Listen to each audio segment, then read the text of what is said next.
1954. A kitchen in Kentucky, 6:15 in the morning, the percolator rattling on the back burner. A woman in a cotton house dress cuts a ruby red grapefruit in half, sprinkles nothing on it, sits down alone before anyone else is awake. She weighs the same as the day she married. She will weigh the same 20 years from now. 7 vanished breakfast habits that kept a generation of American women lean. No diet book, no app, no label. All of them disappeared when the food industry learned to sell breakfast as entertainment. Breakfast in 1954 was the smallest meal of the day. It lasted 5 minutes and fit on a bread plate. By 1975, it had become a marketing event, sugar-frosted, portion-inflated, a snack disguised as a meal. General Mills, Kellogg's, and the frozen breakfast aisle changed what Americans ate, how much, and what a woman believed she should feel when it was over. These women weren't dieting. They ate breakfast the way it had always been eaten. Number 7, the cottage cheese and canned fruit plate. Women ate a scoop of cottage cheese with a few rings of canned pineapple or a single peach half. That was it. They called it a reducing plate. It appeared on the cover of every women's magazine from 1952 to 1965. Breakstone's cottage cheese or Sil test, cold from the icebox, the wet, grainy curds against a chilled plate, a single canned peach half from Del Monte, syrup drained off, placed cut side down, maybe a leaf of iceberg lettuce underneath for presentation, sometimes a sprinkle of paprika on the cottage cheese for color. 43 cents for the cottage cheese, 29 cents for the can of peaches. The whole breakfast cost under a quarter per serving. McCall's and Ladies' Home Journal printed the reducing plate as a standing recommendation month after month. Beauty columns in the newspaper recommended it by name. It was the breakfast you saw in doctor's office, waiting rooms on charts next to the height and weight table. The portion was small enough to fit on a bread plate. That was the point. She did not need a macro calculator or a tracking app. She needed a bread plate and the willingness to stop there. That discipline had a name back then. It was called being a grown woman. That cottage cheese plate looks almost comical by today's standards. But the breakfast that came before it, the one already waiting on the counter when she sat down, built an entire ritual that modern science is only now beginning to confirm. Number 6, the half grapefruit ritual, a half grapefruit eaten before the rest of breakfast, or as the entire breakfast. No sugar on top, eaten with a serrated grapefruit spoon. Ruby red from the Rio Grande Valley, or a white marsh grapefruit, more tart, less forgiving. Cut across the middle, not top to bottom. Every American kitchen drawer had the same spoon, the one with the pointed serrated tip made for nothing else. The burst of juice when the spoon broke through the membrane, the sharp, sour bite on an empty stomach first thing in the morning, a napkin tucked under the plate to catch the drip. 5 cents a grapefruit in 1953. The Hollywood diet of 1930 had already made it famous, but by the 50s it was no longer a fad. It was a habit. Millions of women started every morning this way for decades. The old theory was that grapefruit enzymes burned fat. The reality, now confirmed by clinical research, is simpler. The fiber and water filled her up before the real meal arrived. Clinical studies, including a notable one from 2012, have found that eating half a grapefruit before meals can significantly reduce overall calorie intake and even aid in weight loss. She ate less afterward, not because she was told to, but because she was already half full. The grapefruit was not a trick, it was a gate. She placed it between herself and the rest of the meal, and it worked every morning without a word of explanation. Number 5, Melba toast and hot tea. Thin, dry, twice-baked Melba toast with a cup of unsweetened tea. For many women, this was the entire morning meal. Devonshire Melba toast in the long, narrow box, paper-thin rectangles dry as plaster that cracked when you bit down. The sound was half the experience. A sharp snap in a quiet kitchen, Lipton tea brewed in a cup, not a pot. No sugar, maybe a thin slice of lemon floating on top. Each piece of toast had roughly 15 calories. She ate 2, maybe 3 with her tea. The whole breakfast came in under 100 calories. But she did not think of it in those terms. She thought of it as light. The word calorie was not yet a household obsession. Eating lightly in the morning was not medical advice. It was common sense passed from mother to daughter like a recipe card tucked into a kitchen drawer. She did not need a nutritionist to tell her that less was enough. She had a mother who showed her, and her mother had a mother who never needed to be shown at all. 3 breakfasts in, and not one of them took more than 5 minutes to prepare. That was not a coincidence, but the speed hid something deeper. A relationship with food that had a built-in stopping point, and the next one proves it in a way that might surprise you. Something worth noticing about every one of these breakfasts. They were finished. A half grapefruit is done when the rind is empty. Melba toast ends when the last piece snaps. Cottage cheese on a bread plate has a visible edge. These women ate meals with a built-in conclusion. There was no bottomless bowl, no open bag on the counter, no family-sized box encouraging a second round, no bottomless mimosa brunch running until 2 in the afternoon. The portion was the container, and the container was the discipline. The average American breakfast today contains over 500 calories. In 1955, a typical woman's breakfast was closer to 150. Nobody was counting, the plate was just smaller, and when the plate was empty, breakfast was over. Number 4, the soft-boiled egg in the egg cup. A single soft-boiled egg served in a porcelain egg cup, eaten with a small spoon, sometimes with one piece of dry toast cut into narrow strips they called soldiers. 3.5 minutes in a small saucepan of boiling water, timed by the clock above the stove or the same brass wind-up egg timer every kitchen had, the one shaped like a little hen. The egg placed pointed end up in the cup, the top cracked open with the back of a spoon, the yolk inside still soft, bright orange-yellow, not quite set. A pinch of salt from the glass shaker on the table.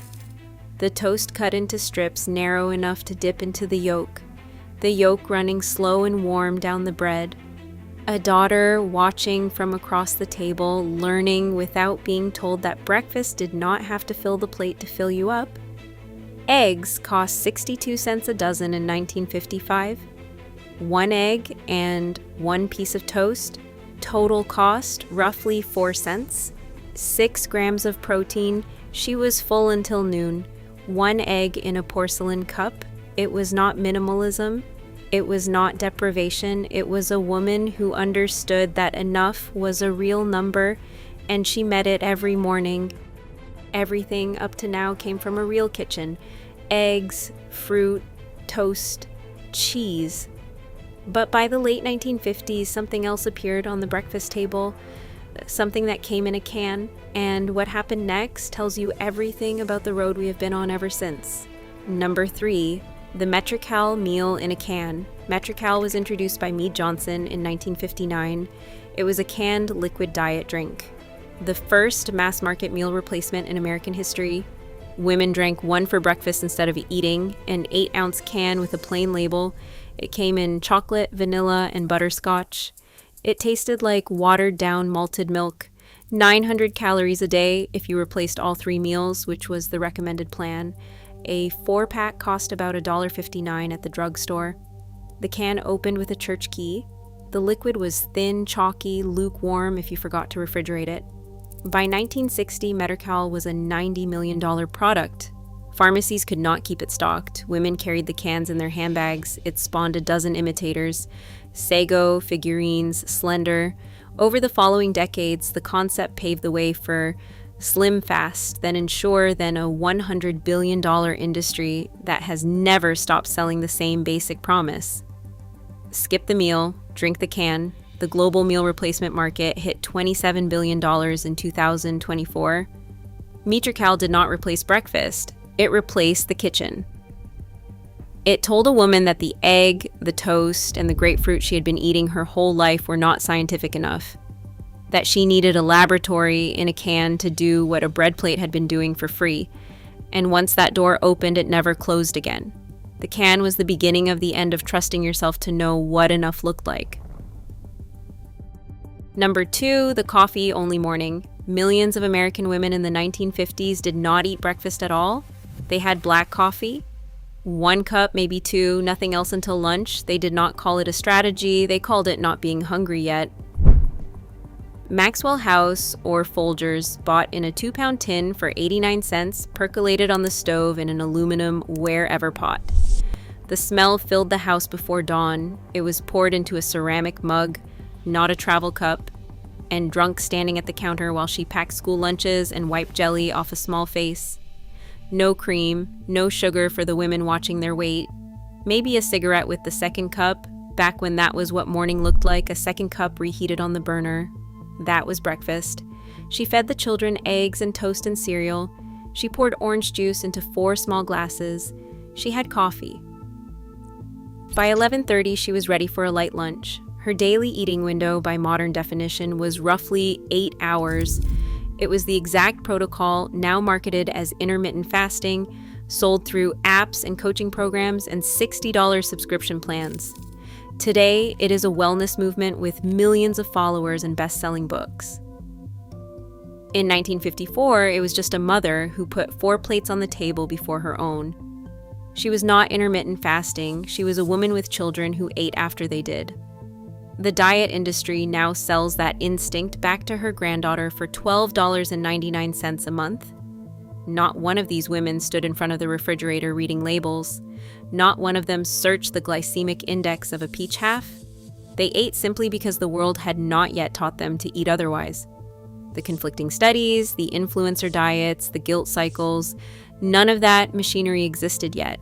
They did not agonize over carbohydrates or time their meals around a workout. They were not more disciplined than we are, they were less distracted. And their waistline showed it. But there was one breakfast that outlasted all the others. The one most women came back to, morning after morning, year after year. It was the simplest thing on this entire list. Number 1, black coffee and 1 piece of dry toast. 1 cup of black coffee, 1 slice of toast. White bread, lightly browned, a thin scrape of butter, or nothing at all. That was breakfast. 5 mornings a week, for years. Sunbeam or Wonder Bread, a single slice dropped into the Toastmaster. The 2 slot chrome model that sat on every kitchen counter in America. The lever pressed down with a click, the coil turning orange inside the slot, the smell of browning bread mixing with the percolator steam. A thin edge of butter from the butter dish, not the refrigerator, soft enough to spread without tearing the bread, or no butter at all, just dry toast and black coffee. Eaten standing up or sitting alone at the table in a house dress before the rest of the family stirred, the kitchen window still dark, the clock on the wall reading 5:45. Total cost, less than 3 cents. Total time, 2 minutes. She did not photograph it. She did not think about it. She finished it, rinsed the cup, wiped the counter, and started her day. She did this 6,000 mornings in a row. It was never once interesting enough to mention. That breakfast kept a woman at the same dress size for 30 years, not because it was a plan, because it was ordinary. No one had yet convinced her that breakfast was supposed to be an event. She ate enough to start the day, not to perform, not to optimize, not to post about. And then she moved on. The real secret was never the grapefruit or the toast or the cottage cheese. It was the size of the plate and the silence around it. These women ate breakfast alone, quickly, without commentary. No one applauded them. No one told them they were doing something remarkable. They were just getting through the morning the way their mothers had, and their mothers before them. The fact that we now need an entire industry to teach us what a small breakfast looks like is not a sign of progress. It is the measure of what was quietly taken away. The American weight loss industry is now worth over $72 billion a year. Her grocery bill for a week of breakfasts was less than $1. And somewhere this morning, in a kitchen with no phone on the counter, A woman is pouring 1 cup of coffee and making 1 piece of toast. She does not know she is doing anything unusual. And if you want more forgotten wisdom from the generations who came before us, the next video is waiting for you right now.